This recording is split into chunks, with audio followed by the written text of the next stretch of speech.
Artist అవటమే ఒక risk taking process. కానీ artist అయిన తర్వాత ఒక కంఫర్ట్ జోన్ వస్తుంది. ఆ కంఫర్ట్ జోన్ని బ్రేక్ చేసే కథలు చాలా తక్కువగా వస్తాయి. శ్రీ విష్ణుకి, మౌనికాకి ఆ కంఫర్ట్ జోన్ని బ్రేక్ చేసే కథ కిరణ్ అందించారు. సో వీళ్ళ క్యారెక్టరైజేషన్స్ వీళ్ళు ఆన్ స్క్రీన్ చాలా కొత్తగా కనిపిస్తున్నారు. చాలా ఇంట్రెస్టింగ్గా ఉంది ట్రైలర్ చూసినప్పుడు. సో టీం ఇప్పుడు మనతో ఉన్నారు. హాయ్ కిరణ్ గారు, హాయ్ మౌనిక. హాయ్, నమస్తే.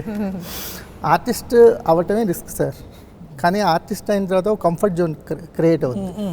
మనకు వచ్చిన ఆపర్చునిటీస్ వల్ల కానీ, ఆడియన్స్ నన్ను ఎలాగ ఇష్టపడుతున్నారని కానీ కొంతమంది డైరెక్టర్స్ ఉంటారు ఆ కంఫర్ట్ జోన్ని బ్రేక్ చేసే కథలతో వాళ్ళని అప్రోచ్ అవుతుంటారు. నాకు తెలిసి ఈ మృత్యుంజయలో అదే జరిగింది అనుకుంటున్నాను కదా. Definitely sir, comfort zone break అంటే నా అండర్స్టాండింగ్ చెప్తాను సార్. మీరేమనుకున్నారు? సో సార్, నేను విష్ణు గారిని కలిసేటప్పటికే, ఆయన సినిమాలన్నీ చూసుంటాం కాబట్టి కలిసేటప్పటికే నేను ఎప్పుడైనా ఒక జానర్లో ఫిక్స్ చేయలేదు ఆయన్ని. నీ అది ఒకటే కదా ఒక స్పేస్, అప్పట్లో ఉండే ఒక స్పేస్, ప్రేమ ఇష్కాదులో ఒక స్పేస్, అన్ని ఏ సినిమాకి ఆ సినిమా ఈ స్పేస్లో ఉంటారు అని ఎప్పుడూ లేదనమాట. అయితే మనం కథ రాసుకునే టైంలో వీళ్ళిద్దరు సినిమా ఆడేయటం, ఆ తర్వాత ఓం భీమ్ బుష్, తర్వాత మన సింగిల్, అవన్నీ అయిపోయేటప్పటికి సడన్గా ఆయన కింగ్ ఆఫ్ ఎంటర్టైన్మెంట్ అయిపోయారు. అవును.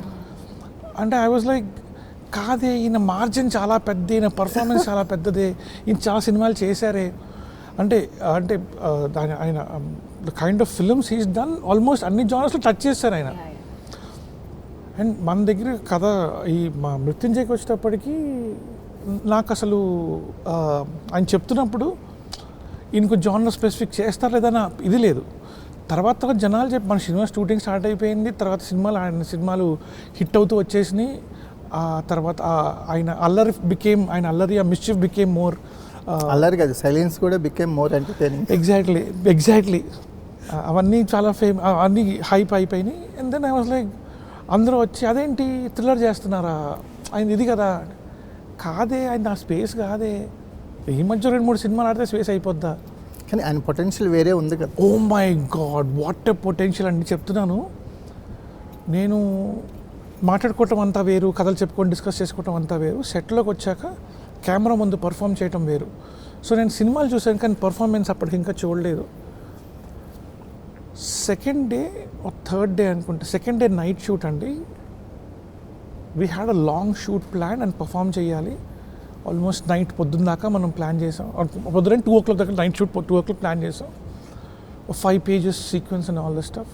అండ్ డైలాగ్ లేదు, సైలెన్స్తోనే he has to do it. ఇక్కడి నుంచి ఇక్కడ దాకా షార్ట్, ఇక్కడి నుంచి ఇక్కడ దాకా షార్ట్, ఎక్స్ప్రెషన్ చేంజ్ అని చెప్పి 7:45 ఇప్పుడు వచ్చారు. 8 o'clock కల్లా 4 టేక్లు ఇచ్చి ఇంకా నా దగ్గర ఇంకోటి లేదనమాట. సార్, ఇది పొద్దున్న దాకా ప్లాన్ చేసుకున్నాను సార్ నేను. సార్ ఏం చేద్దాం చెప్పండి అన్నారు. సార్, ప్రొడ్యూసర్కి చెప్పేస్తాను సార్, ప్యాకప్ చెప్పేద్దాను సార్. చెప్పేయండి, ప్యాకప్ చెప్పి ఇంటికి వెళ్ళిపోయాం. మీకు కావాల్సింది మీకు వచ్చేసింది కదా. ఫస్ట్ టేక్లో వచ్చేసిందండి. ఫస్ట్ టేక్లో పర్ఫామ్ అంతా చేసిన తర్వాత నేను చూస్తున్నా, అంటే నాకు అలవాట్లేదు, I'm not use to that kind of a performance. And పొద్దున్న సీక్వెన్స్ అనేది చిన్న సింపుల్ సీన్స్ ఉన్నాయన్నమాట. సెకండ్ డే నైట్కి చూస్తున్నా, పక్క నుంచి వచ్చి అసిస్టెంట్ వచ్చి, అన్న కట్ చెప్పన్నా అంటున్నాడు. అదొకటి చెప్పాలి కదా, మన రెస్పాన్సిబిలిటీ కదా అంటే, కట్ సార్ అన్న. సార్ వచ్చి ఇంకోటి చేద్దామా అండి అన్నారు. అక్కర్లేదండి, నాకు షార్ట్ వచ్చేసింది అన్న. అండ్ వీ హ్యాడ్ 2 cameras, పెద్ద సీన్లా ఫీల్ అయ్యి పెట్టామన్నమాట. ఎంత బాగా చేస్తారో నాకు తెలియదు అప్పటిదాకా. అండ్ అక్కడి నుంచి it became smooth and the most intense scenes was very easy for making, చేయడానికి వాటికి. So it was brilliant working, it was Joy working with him.